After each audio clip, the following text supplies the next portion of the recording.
Hi everyone, it's Melissa. I hope you're enjoying all of the ideas this week about animals. Today I'm going to talk about a slimy one that you might find in your garden. I know a lot of our kids love digging for them on the playground. Sometimes they can be small, sometimes they can be longer, sometimes they feel a little slimy. Does anyone have a guess what it might be? A worm, you're right, you got it, worms. So today I'm going to show you guys how at home you can build a little worm habitat so you can observe worms for a few days. I know Cindy taught you guys about animal habitats yesterday. She showed you an idea for how to build them. I have this book with me called Yucky Worms. And the author is Vivian French. And this is a great story about a little boy who's in the garden with his grandma. And at first he's like, yucky worms. And his grandma explains to him how awesome worms are because they're so good for our gardens. Their poop. Do you guys know another cool word for worm poop? You're not sure? Casts or castings. Worm castings are another word for poop. And they're so good for all of the plants that we're growing in our garden. Worms also help to dig little tunnels that loosen up the soil so it aerates our soil more. Helps to get air down in there. It's really good for our gardens too. So this is a great book to check out. I'm going to use it as a reference while we're building. So if you want to do this at home, you're going to need a jar. Depending on how many days you want to keep it, you might need a really big jar. Or if you're just going to do it for a few days to observe, you just need a little one. You're going to need some dirt. I bet everybody can find some dirt outside, right? If you have garden soil, you can use that too, like a bag of it. You're going to need some sand. And this is just like playground sand. You'll need some little rocks. I bet you guys are able to find some small rocks at home. I bet you can dig around and find some rocks. You're going to need a little bit of water. That's what I have in here. Look at my little tiny watering jug. And you're going to need, what is that I have in there that's crawling around? Can you guys see them? Real close. You're right, the worms. Let's see. 1, 2, 3, 4. I have maybe 5 worms that I found. When it's cold out, like it has been the past couple of days, you're going to have to dig down deep to find some worms. When it's really cold, they like to wiggle down to get away from the cold.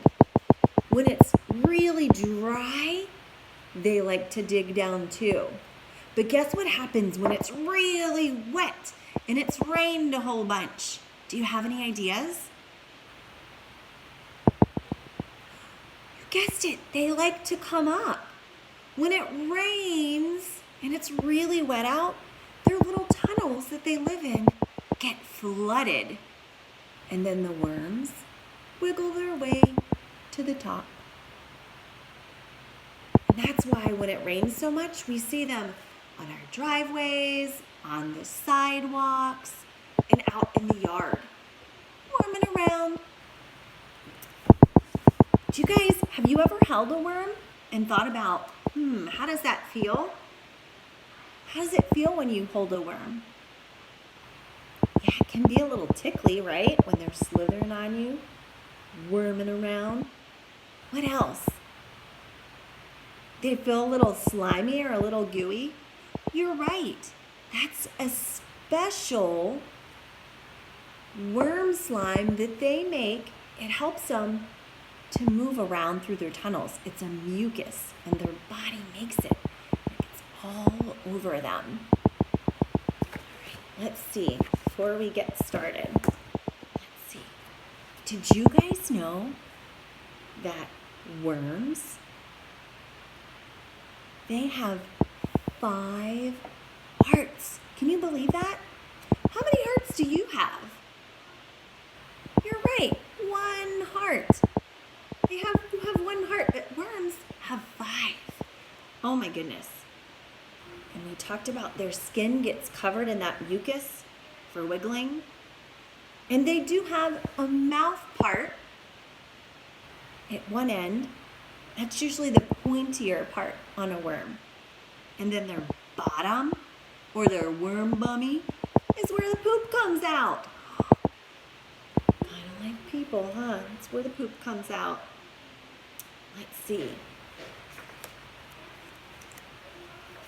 Let's get started making our worm jar. And as we're working on it, we'll talk a little bit more about it.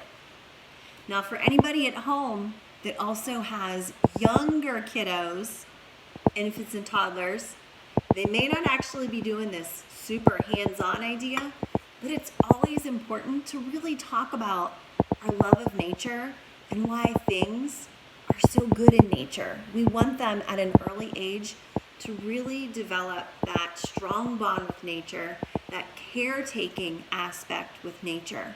So even if you don't like worms, you want to help your child to feel comfortable around them and be able to enjoy worms too. And that might lead into other things, spiders, snakes, who knows? All right, let's get started on our worm jar. So I'm going to start with my empty jar. There it is. And I'm going to take my rocks. We're going to layer our different materials that we have, our dirt and our sand. We're going to create layers for them. But the first layer is going to be rocks. So I'm going to put those rocks in.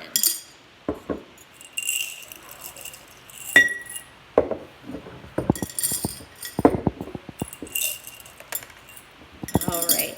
And that layer down at the bottom helps to create drainage for any of the water that we add to it or condensation that might build up. It's going to get down here in the bottom. And what I like to do when I can see there's a lot of water, you know it's worm poop water. Does anybody know what it might be good for?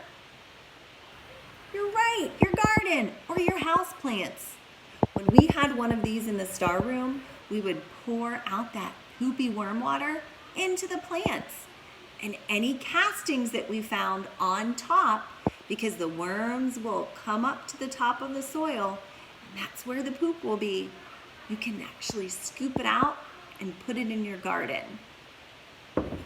If you want to do your worm jar, but on a bigger scale, so you can have them to help with composting, breaking down all of that like food material or even paper material in your kitchen or in your home, you can use a much bigger like container, a tub. In the star room, we used a really big cheese ball plastic tub that we found at like Target, and it worked for a while. We had our worms for probably at least a year. All right, let's get back to the worm jar. We put our rocks in for our drainage. Our next layer that we're going to do is a little bit of sand. I'm going to use my hands right now, because I like the feel of that wet sand. And you just need a little bit of a layer, just like that. And then after you do that, you're going to add in some dirt. Get a good layer of dirt.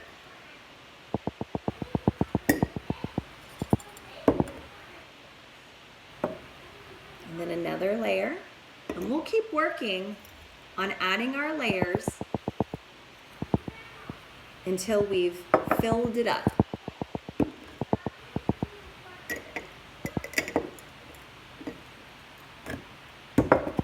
Got just a little bit more. How are you guys doing?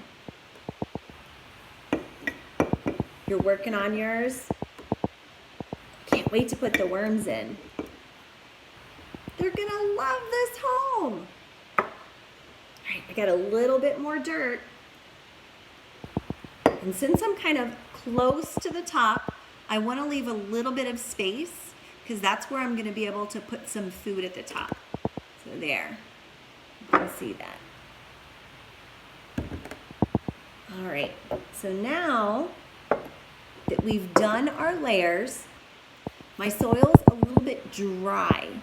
So I need to moisten it some. So that's where I'm going to use my, does anybody remember what was in this? You're right, our water. And we're gonna pour some water in. And it's gonna sink down in there. And I'm gonna eventually be able to see it on the bottom too, probably. But you just need it moist enough so those worms feel comfortable. All right, now's the time where I'm gonna go ahead and get ready to put my worms in since I've got all of my layering done.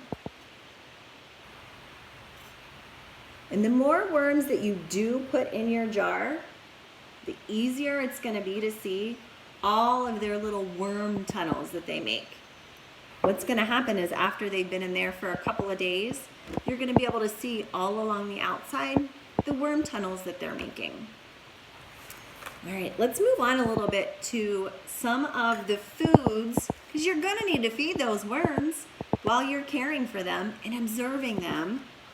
So I actually have a few little pieces of cut up apple that I'm gonna use, and I'm just gonna sprinkle those on the top. You can use most scraps of fruit that you have. You do not want to use citrus. Any oranges or lemons, those things will harm your worms. You can use leafy greens, spinach, if you have some lettuce. You really don't need to put a whole lot on it. You just need to put in a little bit. And you're gonna be able to see while they're in there, they're gonna start breaking down that food that you've put in there, and it'll start to disappear.